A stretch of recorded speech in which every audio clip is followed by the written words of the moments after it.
Is it really so bad for Grandma if she dies? Won't she spend eternity in the fields of bliss? Yeah, we're all going to the fields of bliss, where the days are passed in frolic most joyous. Just frolicking? That's it? Sometimes you wave ribbons through the air, but mainly frolicking. Doesn't that get old?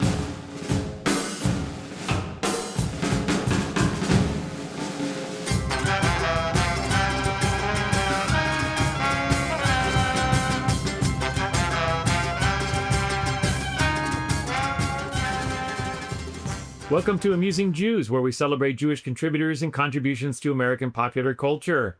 I'm Jonathan Friedmann. And I'm Joey Agelfield. Producer-engineer Mike Tomren is working somewhere behind the scenes.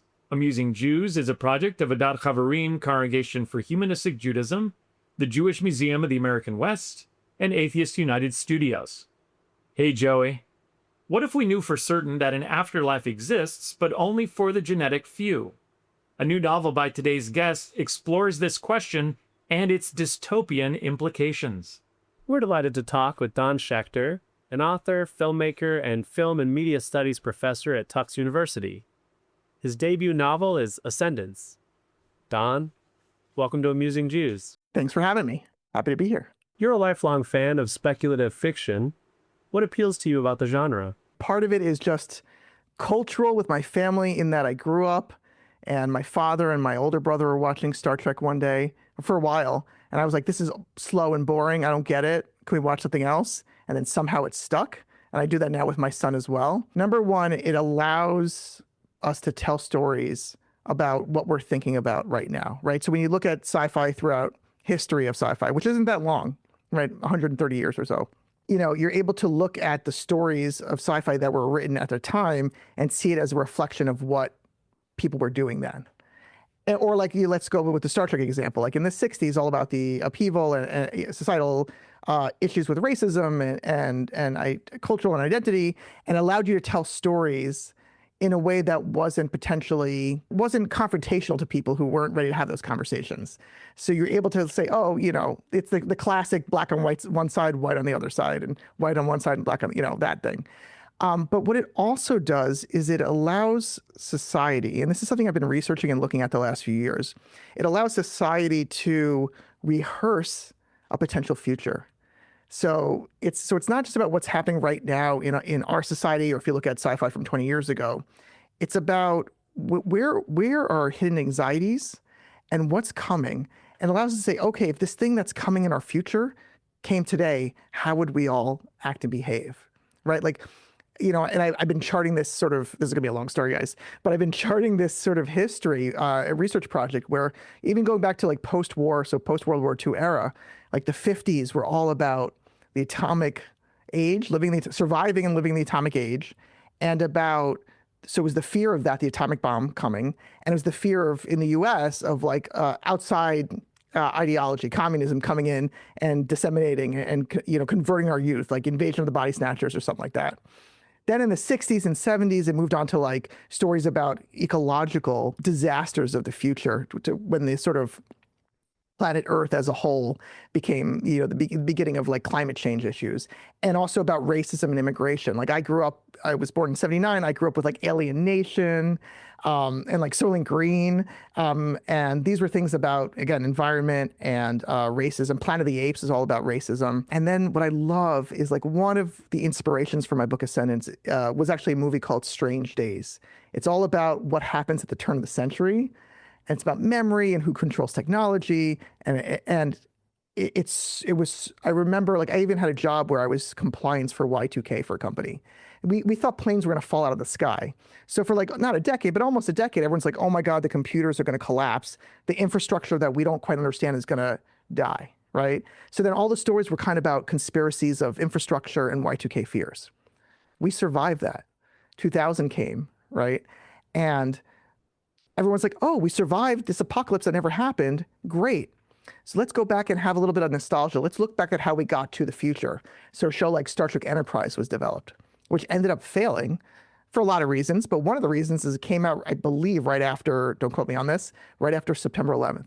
We weren't in the mood as an American society for nostalgia, right? So what we were in the mood for was, oh my God, we are not about to have the apocalypse. We need to survive in the apocalypse. So then you had stories, and it's not very easy for me to get into film and TV more than books, which is ironic, but like Battlestar Galactica and Lost and all these stories about, or even zombie stories, Walking Dead, like society has collapsed. What does it mean for us as a society to hold on to institutions? Then we ended up in an era where storytellers were kind of moving towards religion and spirituality to explain the sci-fi part of sci-fi, okay? Like Lost, right? It wasn't like, or any of the mysteries that are in sci-fi stories, they didn't have sci-fi endings. And this is when I started to think about my book Ascendants, is like the authors of these stories would just say, oh, it was actually a religious thing, a God thing, an angel thing. And I'm like, I don't know that I like that.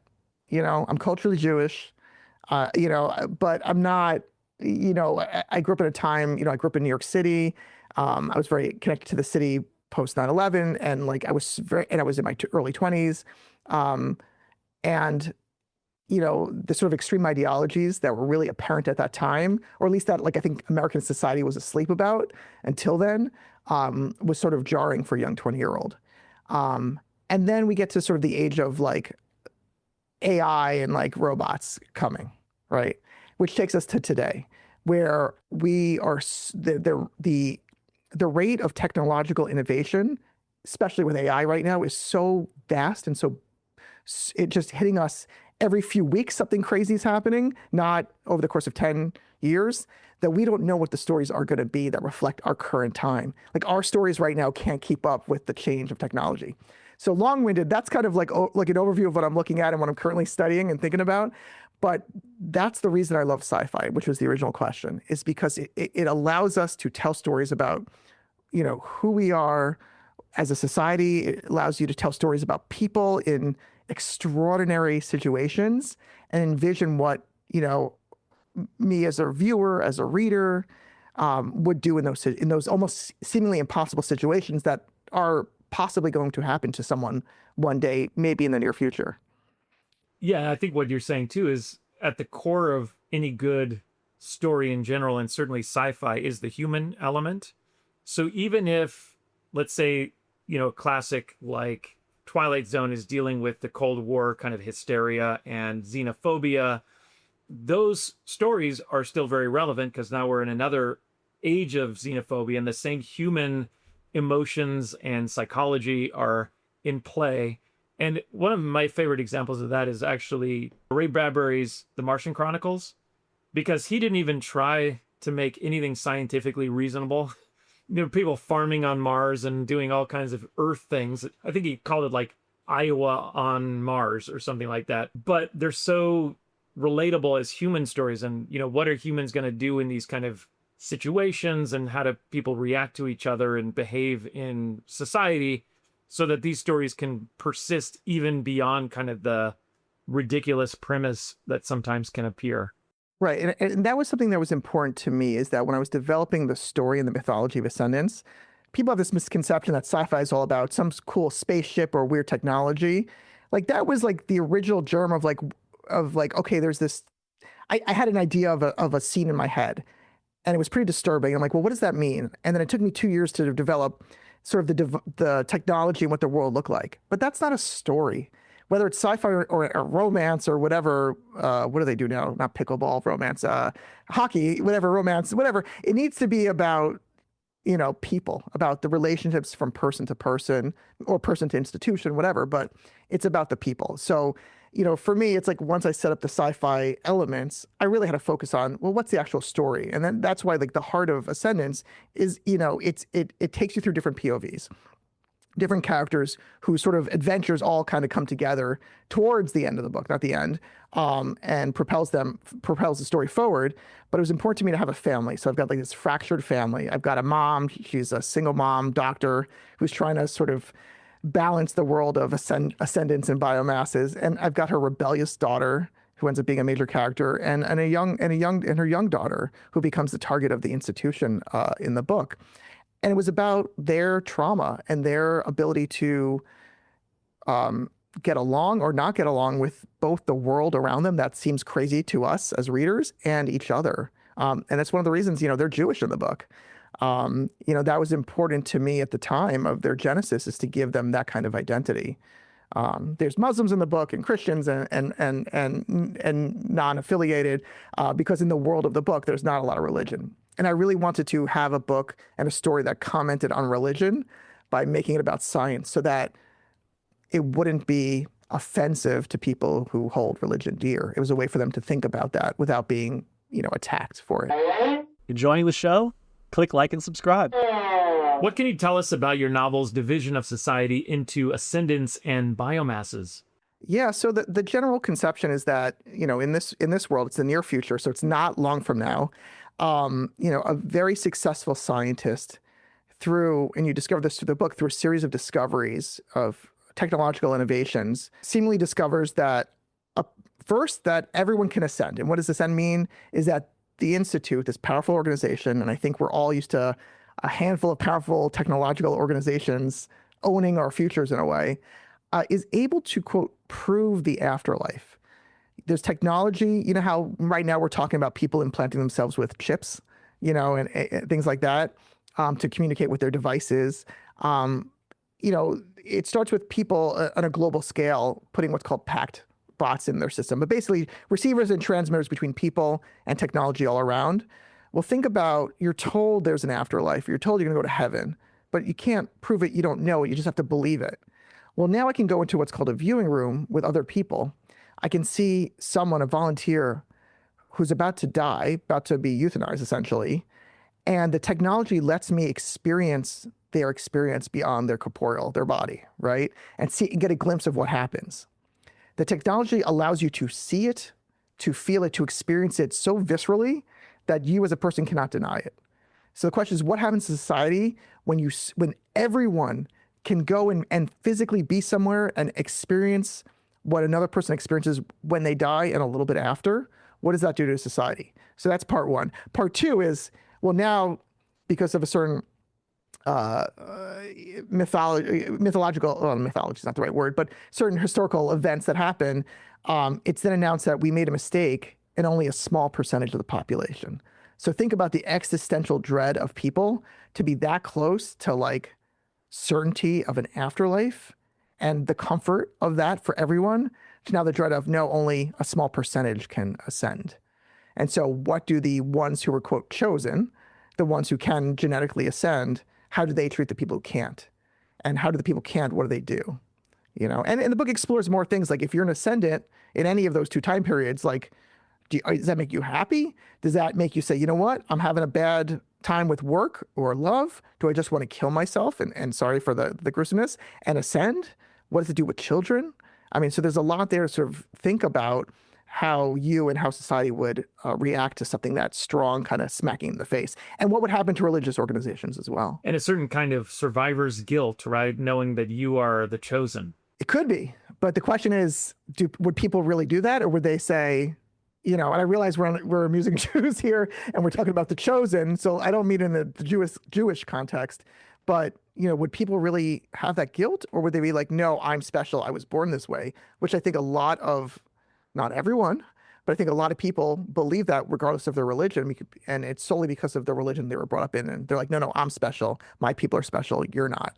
So I don't know that it would change. The novel does center on a Jewish family. Is there something personal about that? There is some of my family history that's kind of embedded in the story of Ascendants. We talked about, there's a rabbi who's the father of Rebecca Teller, who starts, early on in the book. And there's an incident that happens to him when he comes into encounter at the Jacobs Institute that mirrors my own family's history, where my great great grandfather in Vienna was thrown downstairs by the Nazis, and my grandfather was actually a philosophy student in Vienna, and he had an amazing story that I think some of the themes in his life made into this book. And I'd love to make that the movie one day, but he was on the legend of my grandfather was that he was in school, and a German team came to play them in soccer. This is pre-war, and they poisoned his team, right? And they all got sick. Then once Hitler invaded, he was part of a Jewish community that was debating assassinating Hitler. half of the group wanted to assassinate, and the other half said, if you try to do this, it'll only make things worse. And so they threatened to report, and they were going to report the ones who were going to try and assassinate Hitler when Hitler was coming through. So he ended up escaping to what was then, Palestine and Israel, worked as a guard at a girls' school. There was an incident with an attack, and the British, who controlled Israel at the time, came to investigate, found out he spoke German. They recruited him to be in the British army. They recruited him to be in the German army as a spy for the British. And he ended up in the desert taking pictures for the British as like a German colonel. And then he went on after the war to be, I think, part of the resistance in Israel. I'm not quite sure. Owned a film shop. Eleanor Roosevelt came into, he had an amazing life. But it all kind of circles back into like my feeling of like the amount of hatred and the amount of extreme ideology that like the Nazis had towards someone in my family who was this old guy that they just threw down the stairs and killed, is something that's, definitely, is embedded in the work that I did here. So I think it's hard to escape any story from the experience of an author or creator and their family history. A lot of great science fiction warns that just because it can be done doesn't mean it should be done. Where does your book fit into that literature?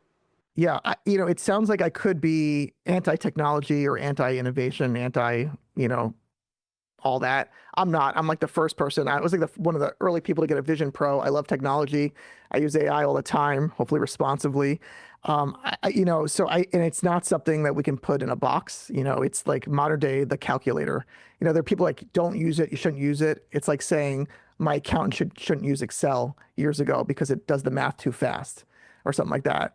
But the book does warn not necessarily about technology, but about extreme ideology and believing something in such a pure fanatical way that you can't see something else or think or challenge it. I was talking with, I also do a podcast called No Win Scenario, and I'm prepping for there's a conversation with my co-host about Disclosure Day, Steven Spielberg's movie that recently came out. And we were talking about how it's like subtly his most political film, because the film ends, and I don't want to spoil anything, but with a message of listen to each other. It's very political. It starts with like the UFC fight, red hats, very like, if you look at it a certain way, you see one side of America, and it ends with maybe another side of America. And the message is people need to listen and stop being consumed in their own path. And so, I think it's about, we need to be empathetic, and we need to challenge systems, and we need to challenge, and well, not challenge, but like look at who is in charge of the technology that's being developed. What are they putting into that technology? Because technology right now is changing public opinion, what we believe, what we think, what's real, right? Twitter, I thought was a great utility, a public resource. And it got taken over, and I avoid it like the plague because it's just junk right now. And is that because it was is that because there was let's not regulate any of it in response to it was too regulated? I'm not quite sure what the deal is there. But I think we have to sort of think about what are the guardrails we as a society are willing to endure so that the technology doesn't run amok, or that our realities are not controlled by a few billionaires or trillionaire. And nothing against nothing against corporations and profit and all that, but there needs to be these sort of checks and balances. You say your novel in the not too distant future of 2060, a time that's both familiar and even more dystopian than the present. Why did you choose 2060? Funny enough, I've been working on this book for so long. It used to be like 2040, but that's when I started, I think in 2006 or 2008 with this idea. So I'm like, oh God, that's way too soon for now. 14, 15 years from now, we can imagine.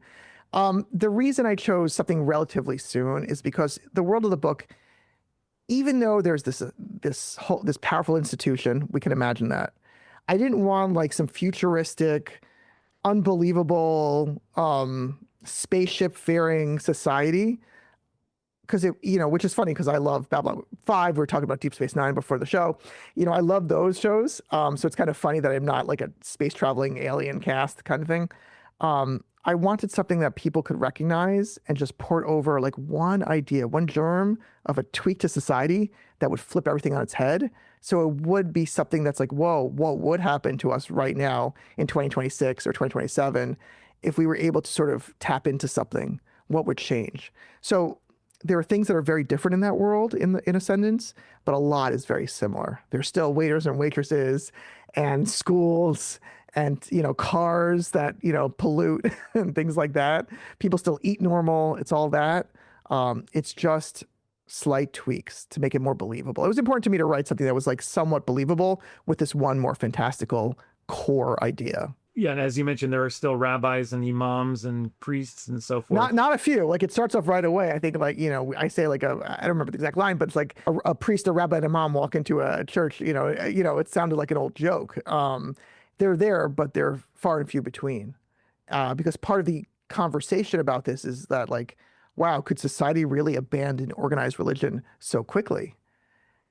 Maybe. If you were shown and you felt proof and you knew in your core this was real, maybe you would abandon that religious organization that's telling you how to eat and live and what to do to go to heaven or no heaven, because you'd go with what you could feel. I'm also a pretty big fan of the show Severance, and I feel like there's some similarities there with your book, although it seems like your book was probably started a little bit earlier than that process was. A decade or two before Severance came. But there is, because it's about, like, Severance is about, if the technology that its founders created worked the way they wanted to.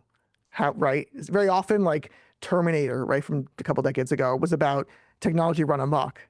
Modern storytelling, like you're bringing up Severance, is about technology that's working exactly as created and affecting us. So I think that's an interesting change. The other thing that I see in both Severance and Silo and in your book, there's also like a thing about, everybody believes this truth, and then there's like another truth that not everybody knows about. It seems like there's like a falsehood to it. And I'm wondering what that's like. That seems like that's a big part of, the aforementioned shows. And I feel like maybe it's going to be a big part of, where the book is going. Yeah. I mean, mystery is important to me.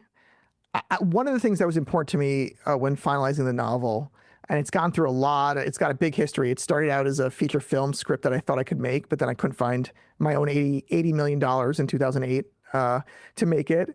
Then it became a series of an anthology of short films that take place in that world because I wanted to develop it. So I had a film of 3 short films, then another short film that take place in the world. Then I was told, this is great. You really should turn it into a book so that you can make it into a TV show. So when COVID hit, I turned it into a book. But it was important to me that to have mystery there and to not have it so like right in your face at first about what's happening. It's funny, Disclosure Day, like that first hour, it's very much, it takes you, if you guys have seen it, but like it takes you right into the story and you're like, wait, I need some time. Like you're trying to figure out what's happening. As a kid, I remember picking up Dune in 4th grade. It's not really a book for 4th graders, but my older brother got me to all this sci-fi stuff that was beyond me. And ever since I'm in 4th grade, I've read that book 1 or 2 times a year. And for all these decades, there's always something I get from it or some seed of something that picks up later that I might not have noticed when I was younger. So my hope is that Ascendants is a book where you get to the end and you're like, oh, wait, yeah, I get it. But do I get it? Let me go back and see what's planted and what's there to sort of wrap it in so that you get a little bit more the second read. I don't make more money if you read it a second time. I just personally find it more enjoyable when the seeds are planted, but you don't necessarily know where they're headed. And then when you get to that like last third of the book and it's all coming together, and you're like, wait a second, wasn't this? Oh, and then you see it. I like that experience. Otherwise, it's just like, the analogy I have is like a lot of storytelling sometimes is like a young child telling a story in school. This happened, then this happened, then this happened, then this happened. It could be good. The movie Project Hail Mary and the book I read Project Hail Mary first. I enjoyed it. Saw the movie, thought it was a fine adaptation of the book. And I really enjoyed the book, but I will never read it again, I think, because I had that experience. This happened, this happened, this happened, this happened. I was riveted. I liked it. But once it was over, I'm like, I don't think there's anything more for me to go back and revisit. So I prefer the types of storytelling where there's something to go back and revisit. Ascendants deals a lot with tensions between technocratic determinism and human agency. Is this a commentary on the dangers of AI? I don't think it's a commentary on the dangers of AI. And it's hard for me to answer this without potentially spoiling the point of the book at the end. So I just keep going back to it's a commentary about the dangers of not having empathy and not questioning institutions and ideology. I don't think it's about AI. There is AI in there. There is advanced technology, and it could be read that way. For me personally, that's not the intention. If someone gets that out of it, sure. Speaking of AI, Ray Kurzweil, an AI pioneer, calls your novel a provocative thought experiment on the future of consciousness that underscores the moral imperative to guide our technological ingenuity toward the common good. Are you at all optimistic about tech companies and governments following this moral imperative? I wouldn't say I'm optimistic. I think I'm stupidly hopeful that we will find our way out of it. Maybe it was luck that we survived the atomic age and nuclear destruction. We still might not. Maybe it was aliens who prevented those missiles. I don't know. Disclosure may be happening. But you know, I am hopeful that we as a people can prevent the worst of the worst from happening. That at some point the fever breaks and that we're able to empathize with one another. Without making this too political, there's definitely this tension between empathy and what's mine and should be mine. And I think that transfers to technological advancement and innovation. So will it happen now? Will it happen with this administration?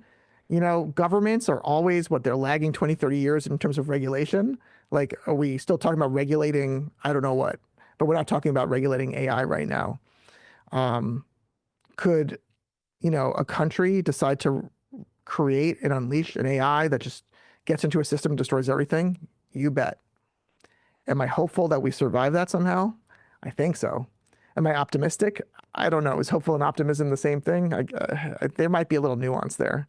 One of the things that could come out of this whole moment that we're in is that AI is teaching us how to be human or what being human is, because we're seeing kind of the absence of it in the AI art and other things that are kind of crapping all over the place. Yeah, I mean, yes, there's AI slop. However, I take sort of a slight objection to that because I think, you know, we're still in the early phases of AI. There was a ton of AI slop, a year or two ago, and now things are so much better. I use it every day as a tool, not as a content tool, but as you know, it used to have a blank page, and now you don't need to have writers or creative design writer's block. You can describe what you want and have that written or visualized there, and then you tweak it, you edit it.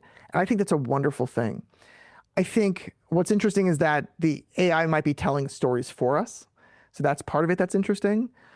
But there's a world where you can look at this where AI relieves such burden of labor that with the right conditions of political and societal will, the human race turns towards art and music as what's valued and what people can do, so that their creative passions, like that super optimistic next generation, where it was like, oh, we don't need money anymore. People just pursue their passions. And everyone watching that was the 90s, 80s, were like, huh? Like, how is there no money? Like, how do you have like a janitor cleaning a ground? Like, how is that their passion? So people were skeptical of that.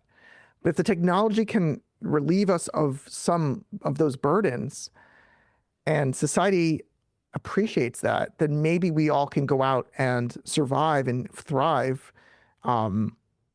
doing what we love doing. And so maybe it does lead to a utopia. Maybe we're all saying it's going to lead to the end and destruction, but maybe it leads towards utopia. It might take a long time to get there. Maybe not. Now you're sounding like Ray Kurzweil. Ray is interesting. I mean, I've known, obviously, his work on the singularity tremendously influenced this book. When I was younger, I was the second unit director, was my official title, on a film called Transcendent Man. That came out about Ray. He lived right around the corner from my old studio. So Barry told me, who directed the film, when he couldn't fly out or when he needed backup crew or whatever, I'd go out with my team. We'd film for a number of years. So I'm sure I was influenced by him. Just so happened last year, after years of not seeing him, he and his team came back into my studio to do some work for streaming and filming. And I'm like, oh, any chance I could slip this to Ray and take a look? So you guys have the ARC, the advanced copy, but his quote is right on the top of the sales copy and on the inside as well. So I was really grateful for him and his team to take a look and agree to do that, because having his voice, you know, the praise quotes in the book are from him, from the science advisor from Star Trek, from Derek Tyler Attica, who's a writer for Star Trek, the Manhattan Book Review, I believe. It just really meant a lot to have these voices sort of in support of it. And so that's been really helpful, because, you know, this is my first book. I've been working on this story for 20 years, you know, but, you know, it's hard to, I'm not known for being a novelist. So getting it out there is a real challenge, even with a publisher and a publicist. So having Ray's support and other people's support has been a big plus for it. You already kind of told us about the history of it, but, you know, you are also a filmmaker. Might we see an Ascendants movie someday? I hope there's an Ascendants something one day, whether or not it's a movie, a TV show, or a lunchbox. I loved when this book was done and out in the world and the story was there. It was a process to write it took a while to write a book. And someone who's primarily, you know, I run a production company, you know, I've done films, I've produced films, I've made my own. Those happen faster than writing a novel and getting it out. So I was antsy to get it out. It literally has just been 3 months and 2 days since the book was released. And I was meeting with someone about potentially selling it for a show. And I'm like, I got to keep moving. I got to keep moving. And she's like, it's only been 3 months. It's a book. Calm down. and I'm eager. I do think this story lends well to a TV show, more so than a movie, because there's a lot of story to tell in the book. And there's a lot more stories to tell in this world. And I do want to continue the series. I have the ideas right now for the next couple of books. So if it does well, I do want to continue the series in novel form. But ultimately, in my heart, this is a TV show. So I would love to get it out there and picked up by, you know, the Apple TVs, the HBOs of the world, because that's where genre TV is hard enough as it is, but that's where those two in particular are really spending the time and the resources on it.